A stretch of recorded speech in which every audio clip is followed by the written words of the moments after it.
वो लम्हा। आइए जानते हैं एक महान समाज सेवी थॉमस ब्रेडले के बारे में। सूर्य भगवान कभी भेद नहीं करते, न धरती भेद करती है, न हवा, न पानी।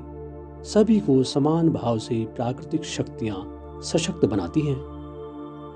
पर मनुष्यों के बीच भेदभाव की कोई सीमा नहीं है। ईश्वर न भेद करते हैं और न कोई भेदभाव के साथ पैदा होता है।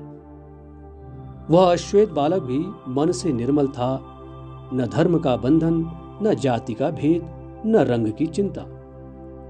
स्कूल में उसने एक श्वेत मित्र बनाया। स्कूल में सदा साथ बैठना, साथ पढ़ना, साथ खेलना। एक ही इलाके अल्वाराडो में 5 दरवाजे के अंतर पर ही दोनों रहते थे। मतलब स्कूल से निकलते तो शाम को फिर मिलकर खेलने लगते। आनंद के दिन थे। दोनों मित्र पढ़ाई में भी समान रूप से मजबूत थे। कद काठी और खेलकूद में भी दोनों में बहुत समानता थी। दोनों का भोजन भी एक जैसा था, पहनावा भी लगभग एक जैसा। दोनों के शिक्षक भी एक ही थे। टॉम और बिली की जोड़ी को लोग आसपास भी पहचानने लगे थे। फिर एक दिन आया जब बिली के माता पिता ने ध्यान दिलाया कि तुम श्वेत हो, रंगीन बच्चों से दूर रहो। ये रंगीन या अश्वेत बच्चे तुम्हारी दोस्ती के लायक नहीं है। बिली को पता नहीं और क्या क्या समझाया गया था। अगले दिन स्कूल में बिली ने बाल सुलभ साफगोई से बता दिया कि मेरे माता पिता ने कहा है अब मैं तुम्हारे साथ नहीं खेलूंगा। टॉम ने भारी मन से पूछा, उन्होंने ऐसा क्यों कहा? बिली ने असहज भाव से बताया था, मम्मी पापा ने कहा है अलग रंग के बच्चों के साथ नहीं खेलना है। बिली इतना बोलकर अलग जा खड़ा हुआ था और टॉम को सदमा लगा था। उसने पहली बार अपने रंग को गौर से देखा था। सामान्य होने में उसे कुछ पल लगे थे। आंखों में आंसू थे, मानो सबसे कीमती चीज एक झटके में छीन ली गई हो। कोई रंग भला कैसे भेद पैदा करता है? दिन उजला होता है तो रात काली। न रात का महत्व कम है और न दिन का महत्व ज्यादा। न दिन को टाला जा सकता है और न रात को। दोनों का होना तय है। दोनों के तालमेल से ही दुनिया चलती है। पहली बार टॉम को रंग भेद का एहसास हुआ था।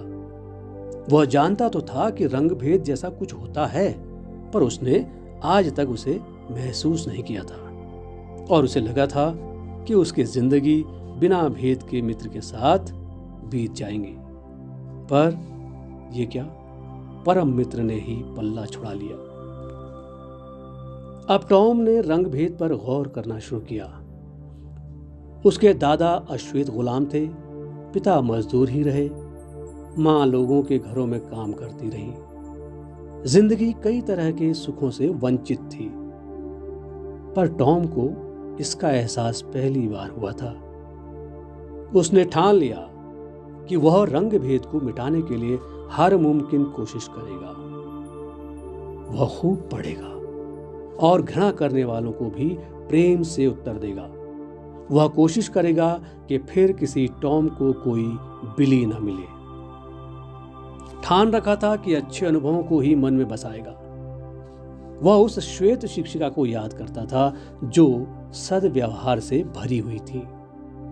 अच्छे अनुभवों को दिल में बसाने का फायदा यह हुआ कि टॉम हमेशा खुश रहा। समाज में न्याय और व्यवस्था के सुधारने की इच्छा को उसे पुलिस विभाग में ले आई। तब अमेरिका में अश्वेत अफसरों को एक सीमा तक ही आगे बढ़ाया जाता था। टॉम को भी बता दिया गया कि मिस्टर थॉमस, आपको अब प्रमोशन नहीं मिलेगा।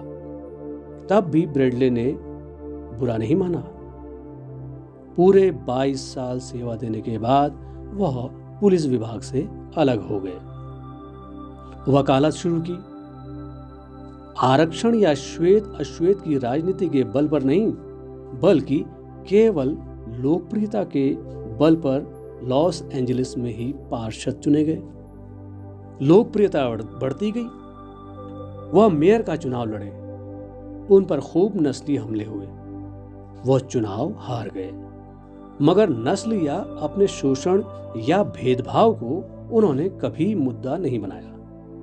उनकी लोकप्रियता बढ़ती चली गई और अगले चुनाव में अपने शहर के पहले अश्वेत मेयर बने। उन्होंने कभी यह नहीं सोचा कि उनके साथ भेदभाव हुआ है तो वह उसका बदला लेंगे। वह लगातार चुनाव जीतते रहे, पूरे 20 साल मेयर रहने का रिकॉर्ड कायम किया। उन्होंने चुपचाप अपने शहर और उसकी मानसिकता को बदला और आने वाली पीढ़ियों के लिए रास्ता तैयार किया। उन्होंने बराक ओबामा जैसे नेता को भी आगे आने और बदलाव लाने के लिए प्रेरित किया। 29 दिसंबर को जन्मे थॉमस ब्रैडले को उनका शहर ही नहीं, पूरा अमेरिका याद करता है। वह प्रेम भाव के साथ संघर्ष करना और जीतना जानते थे। भटकाव से बचने के लिए सबको सलाह देते थे, कभी हार न मानिए, अपने विचार और मन को हमेशा लक्ष्य पर रखिए। तो ये सुंदर विचार थे महान समाजसेवी थॉमस ब्रैडले के बारे में, जो आपके साथ साझा किए। धन्यवाद।